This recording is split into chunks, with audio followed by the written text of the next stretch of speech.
सबसे पहले एक जरूरी सूचना, लल्लन टॉप अड्डा अब होने जा रहा है मेरठ में। रविवार 14 नवंबर को शाम 3:30 बजे से वेन्यू होगा चौधरी चरण सिंह पार्क मेरठ। आप अड्डे में हिस्सा लेने के लिए मौके पर पहुंच सकते हैं या घर बैठे भी आप अड्डे में हिस्सा ले सकते हैं। हमारे मेहमानों या हमारे सरपंच सौरभ द्विवेदी से अपने सवाल पूछिए। ऐप पर हमारा हैंडल है @DLallanTop। आप बढ़ते हैं खबर की तरफ। स्मार्ट और इंटरनेट, ये दो शब्द हमारी जिंदगी में आम हो चले हैं, लेकिन काम बड़ा खास करते हैं। फिर चाहे स्मार्टफोन हो, स्मार्ट स्पीकर हो, स्मार्ट कार हो या फिर स्मार्ट फ्रिज। इंटरनेट का जिक्र इसलिए क्योंकि इन सभी को स्मार्ट बनाने वाला यही है। कभी इडियट बॉक्स कहलाने वाला टीवी भी अब इतना स्मार्ट हो चला है कि आपकी आवाज के एक इशारे पर बहुत कुछ कर देता है। बस आपके बोल मुंह से फूटे नहीं कि गाना चला दो और पट से डीजे वाले बाबू बजना चालू, लेकिन एक स्मार्ट टीवी सिर्फ आपके आदेश पर काम कर दे, बस इस पैमाने पर उसे खरीद लेना सही नहीं है। इससे पहले कि हम आगे बढ़े, आपको बता देते कि आखिर कितना बदल गया है हमारा इडियट बॉक्स AKA टीवी। बीते दशकों में टीवी बहुत बदला है। 1927 में सैन फ्रांसिस्को में पहला ब्लैक एंड व्हाइट टीवी आया। 60 के दशक में रंगीन हुआ, तब इसमें ताला और दरवाजा भी होता था। बाद में HD टीवी, फिर LCD, LED का जमाना आया और अब OLED 4K से होते हुए 8K वाले टीवी भी बाजार में आने लगे हैं। स्क्रीन भी इतनी पतली हो चली कि कपड़े की तरह दीवार पर लटका दो। लेकिन तकनीक के उन्नत होने की एक दिक्कत भी है, वो ये कि इतना कुछ आ जाता है कि कई दफा हम कंफ्यूज हो जाते हैं। जैसे LCD, LED अभी भी सबसे ज्यादा मिलने वाले टीवी होते हैं। फिर फुल LED टीवी हैं जिनका बुनियादी काम गहरे और हल्के रंग का समायोजन एकदम सही रखना होता है। पहले ऐसे सिर्फ महंगे टीवी में होता था, लेकिन अब बजट में भी आपको ये सब मिल जाएगा। बात करें OLED की तो बेहतरीन कॉन्ट्रास्ट और प्योर ब्लैक या पिच ब्लैक के उच्चतम स्तर को पाने का काम अब संभव हो चला है।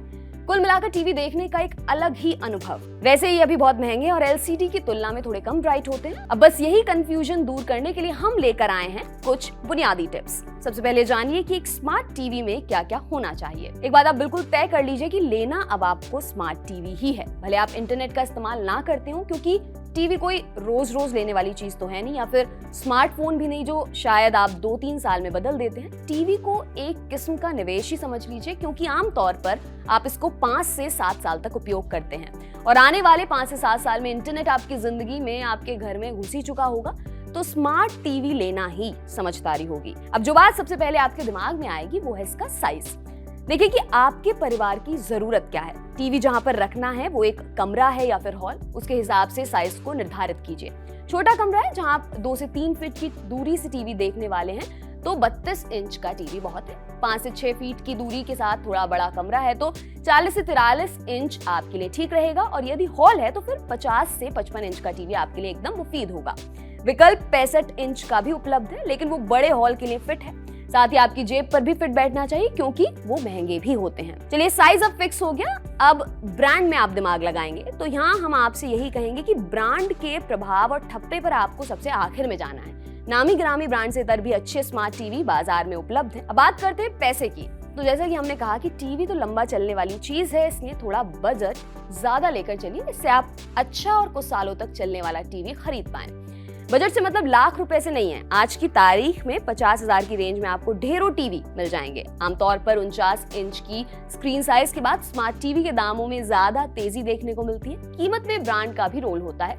सैमसंग, LG और सोनी जैसे ब्रांड के स्मार्ट टीवी आपको महंगे मिलेंगे, वहीं Viu, Xiaomi, Thomson, OnePlus और Realme जैसे ब्रांड्स के प्रोडक्ट बजट और मिड रेंज सेगमेंट को ध्यान में रखकर मार्केट में आते हैं। कुछ ऐसी भी कंपनी है जो 20 से 30,000 रुपए के रेंज में ग्राहकों को लुभाने की कोशिश करती हैं। यहाँ पर आपको भ्रमित नहीं होना है, जो आपके बजट में फिट बैठता है उसे ही लीजिए। अगर बजट को थोड़ा बढ़ाना संभव है तो ब्रांड्स के साथ जाना ठीक रहेगा। साइज और बजट हो गया, अब आते हैं असली बात पर, वो है टीवी स्क्रीन का रेजोल्यूशन। कई बार आप टीवी घंटों घंटों तक देखते हैं तो रेजोल्यूशन और रंगों का समायोजन बहुत जरूरी होता है। अगर आप कोई छोटा टीवी लेने वाले हैं और बजट टाइट है तो HD चल जाएगा। 40 से 43 इंच के टीवी के लिए फुल HD स्क्रीन काफी है। 50 से 55 इंच या उससे बड़ी स्क्रीन वाले टीवी के लिए 4K रेजोल्यूशन होना ही चाहिए। इसके पीछे एक और वजह है, अब मार्केट में 4K कंटेंट भी उपलब्ध है। बाहर का तो अब सब पता चल गया, अब जरा इस बात का भी ध्यान रखिए कि अंदर भी सब सही सलामत हो, यानी बात हो रही है ऑपरेटिंग सिस्टम की। इन दिनों एंड्रॉइड टीवी आम है। सैमसंग जैसे कुछ ब्रांड्स भी हैं जो अपने OS के साथ स्मार्ट टीवी मार्केट में उतारते हैं। अब मामला आपकी चाहत का है। एंड्रॉइड टीवी पसंद है तो वो लीजिए, या फिर किसी भी ऑपरेटिंग सिस्टम से काम चल जाएगा तो उसे खरीद लाइए।